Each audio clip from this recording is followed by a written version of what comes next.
Bonsoir à toutes et à tous et bienvenue à ce programme du soir. Pour commencer ce programme, le décryptage avec notre éditorialiste Mamadi Diouf. Bonsoir Mamadi Diouf et bienvenue. Merci, bonsoir Guillaume. Et merci d'avoir répondu à notre invitation. Avec vous aujourd'hui, nous allons parler du Burkina avec cette interrogation: qui se cache derrière la nouvelle tentative de coup d'État à 5 milliards? Puisque les autorités burkinabées ont annoncé avoir déjoué une nouvelle fois une tentative de coup d'État, celui qui serait derrière cette tentative de coup d'État a voulu convaincre les militaires avec une somme de 5 milliards de francs CFA pour les amener à faire un coup d'État au capitaine Ibrahim Traoré. Ces derniers l'ont signalé et ont joué le jeu finalement pour prendre l'auteur mais dans le sac. Sauf que dans la communication officielle, aucun nom n'a été donné et donc pour le moment, tout le monde s'interroge qui est derrière cette tentative de coup d'État. Et c'est justement la question que nous allons vous poser aussi. Qui, selon vous, serait derrière cette tentative de coup d'État? Ben, c'est une question à 5 milliards, comme les 5 milliards du coup d'État, sûr. Puisque si on avait la réponse à cette question, très certainement dans la communication du gouvernement, on aurait obtenu davantage d'informations. N'oublions pas que dans un communiqué précédent du même gouvernement, sur une autre affaire, des noms avaient été cités en bonne et due forme. Ici, il y a deux possibilités. La première possibilité, c'est qu'on a attrapé une personne, puisqu'il y a quelqu'un qui a effectivement apporté l'argent. Est-ce que c'est la personne elle-même? Ou bien est-ce que c'est simplement un intermédiaire, donc le cerveau ou les cerveaux, parce que même il n'est pas évident que ce soit une seule personne, rien ne dit que ce n'est pas plusieurs personnes, on n'a pas encore ces éléments d'information. Donc répondre à la question à l'instant T va être extrêmement compliqué parce que dans ce que nous avons actuellement comme élément d'information, aucune indication n'est donnée, ni sur la personne qui a été arrêtée elle-même, ni sur éventuellement la personne ou les personnes qui auraient envoyé cet intermédiaire pour apporter cette somme de 5 milliards. Alors, officiellement, aucun nom n'a été donné, mais dans l'opinion, sur les médias, qu'est-ce qui se dit par rapport à cette nouvelle tentative? Je rappelle, comme vous l'avez dit, qu'il y a beaucoup eu de tentatives de coup d'État déjouées, annoncées par le pouvoir burkinabé. Dans l'opinion, déjà, vers qui les pensées peuvent se tourner, selon vous? Mais comme après chaque coup d'État, c'est des débats à ne pas finir. Il faut d'abord remarquer que c'est au niveau des médias d'État, surtout Sidvoya, la télévision nationale, etc., qu'on a l'information. Sur les autres médias, c'est comme s'il y a une certaine prudence dans le traitement de l'information. Certains ont préféré juste, quand c'est les sites, remettre l'élément de la télévision nationale et puis parler de la chose en laissant la responsabilité à la télévision nationale et au pouvoir. Maintenant, c'est plutôt dans les commentaires qu'il y a toutes sortes de discussions. Vous avez certains qui orientent la discussion sur ces soldats, puisqu'on parle de soldats, qui malgré 5 milliards n'ont pas flanché. Donc, une façon de dire, c'est des gens à décorer. Moi, personnellement, c'est mon avis. Quand des gens refusent de se laisser corrompre avec 5 milliards de francs CFA, c'est des gens qui méritent quand même une reconnaissance de la nation. Oui.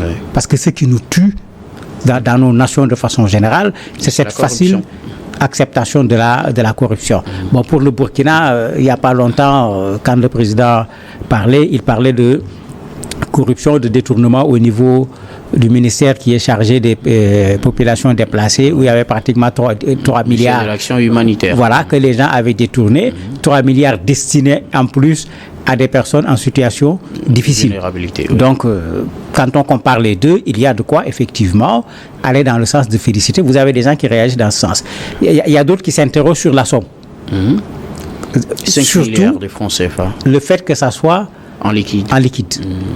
Les questions sont multiples. À qui appartient cet argent?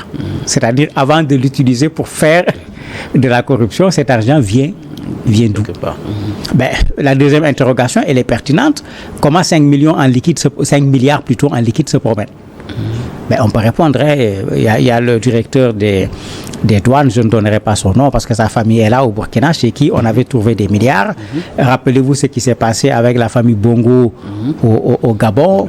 On avait eu la même chose également toujours dans la zone avec un opposant qu'on avait été arrêté avec des valises également au niveau malheureusement dans nos pays, effectivement parfois d'énormes sommes d'argent en liquide sont entre les mains de personnes dans des coffres forts, dans des chambres qu'on a fortifiées, puisque de plus en plus, avec le contrôle du flux au niveau des banques, il y a certaines sommes que les gens ne déplacent plus par les banques, alors qu'aujourd'hui, vraiment, s'il faut faire déplacer de l'argent, il y a tout pour faire du transfert.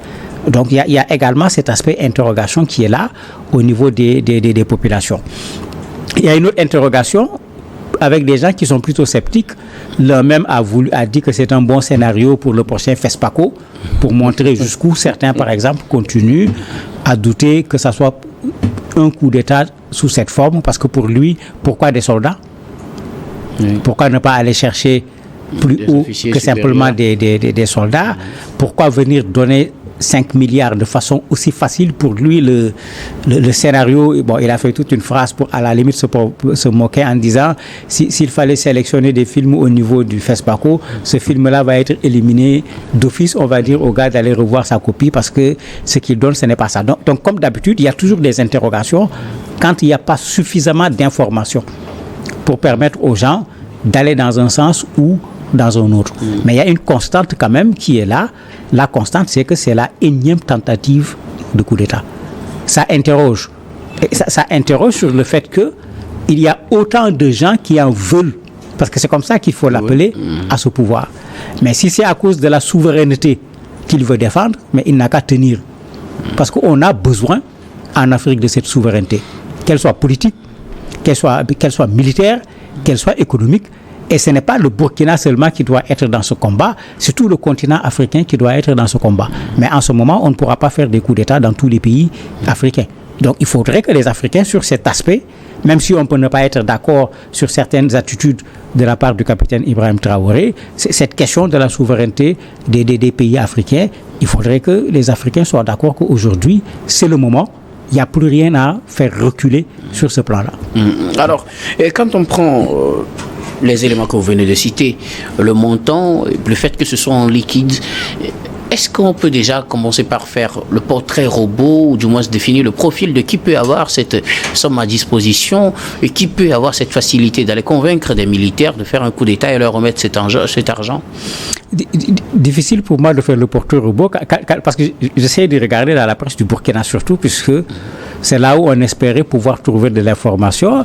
Il y a eu toutes sortes de portraits robots. Il y en a qui ont accusé la France et ça a recréé le débat où tout ce qui vient vous dites c'est la France. Ceux qui accusent la France disent mais c'est eux qui font les billets.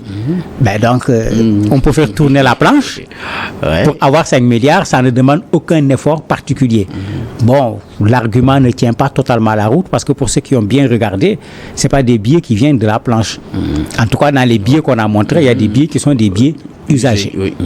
Ça se voyait clairement quand ils ont mis le gros plan. C'est des billets qui ont été utilisés. Si c'était la planche, on allait avoir des billets tout neufs. Bon, ceux qui ont cru ont commencé à dire, en tout cas, si c'est comme ça, alors on n'a qu'à regarder les numéros de série, puisque effectivement, on se retrouverait avec des numéros qui se suivent au niveau des billets, etc. Mais comme j'ai dit, avec les billets usagés, ça ne serait pas une piste qui va permettre de régler ce problème. L'autre élément, si c'est une personne, mais quand quelqu'un donne 5 milliards, cette personne a combien de milliards? C'est une autre question. Oui. Quand on enlève de ses ressources propres 5 milliards, 5 milliards, il faudrait au ça veut dire qu'il y en a, effectivement. D'autres disent non, la somme n'est pas importante, c'est une forme en fait d'investissement. Parce que si le gars réussit le coup d'État, ben, ce qu'il va mettre sur place, il va pouvoir récupérer et ça ne sera certainement pas 5 milliards seulement. Donc, comme j'ai dit, puisqu'il n'y a pas suffisamment d'informations, toutes sortes d'hypothèses deviennent possibles quand on n'a pas un élément qui permet d'avoir une orientation claire sur cette situation qui, pour moi, est une situation grave. Je l'ai dit tout le temps, je suis foncièrement contre les coups d'État. je n'ai pas changé d'opinion. Et ce n'est pas parce que des gens ont fait des coups d'État qu'ils méritent qu'on leur fasse un coup d'État aussi. Parce que dans la situation du Burkina, je ne vois pas une nouvelle déstabilisation, un nouveau coup d'État. Je ne suis pas convaincu que ça permet de régler la question de la sécurité. Je ne suis pas convaincu que ça permet de régler le problème du Burkina. Mais au lieu de prendre autant d'efforts, de prendre autant d'argent pour déstabiliser le régime, il me semble plus logique de mettre ses moyens et ses efforts dans la lutte pour la sécurisation de ce pays, pour permettre à ce pays de retourner à un régime normal, parce que là où le Burkina en est aujourd'hui, la lutte contre le terrorisme me semble être un élément sur lequel tous les Burkinabés devraient pouvoir se retrouver, militaires comme civils. Malheureusement, si on en croit la version donnée par le pouvoir burkinabé, apparemment tout le monde n'est pas dans cette logique et certains voudraient faire tomber le régime de Traoré. Alors, qui a intérêt à ce que le régime de Traoré tombe? On peut chercher à plusieurs niveaux. D'habitude, il suffit de voir qui est en conflit avec lui, aussi bien à l'échelle nationale qu'à l'échelle internationale. N'oublions pas également que nous sommes sur le continent africain. Les coups d'État n'ont pas toujours été des coups d'État nécessairement venant de l'intérieur du pays. Il y a eu beaucoup de coups d'État faits effectivement par des éléments du pays, mais fomentés à partir de l'extérieur ou bien appuyés par l'extérieur. Tout le monde sait que le Burkina est en conflit ouvert avec un certain nombre de pays. Ça fait qu'on ne peut pas ne pas penser à qui bénéficie le crime. Et quand on le fait, bien sûr, vous avez des pays qui sont intéressés. Vous avez également au niveau du Burkina des gens qui s'opposent fortement au régime actuel. Mais est-ce que ça en arrive au point où ces gens veuillent organiser un coup d'État? C'est la première chose.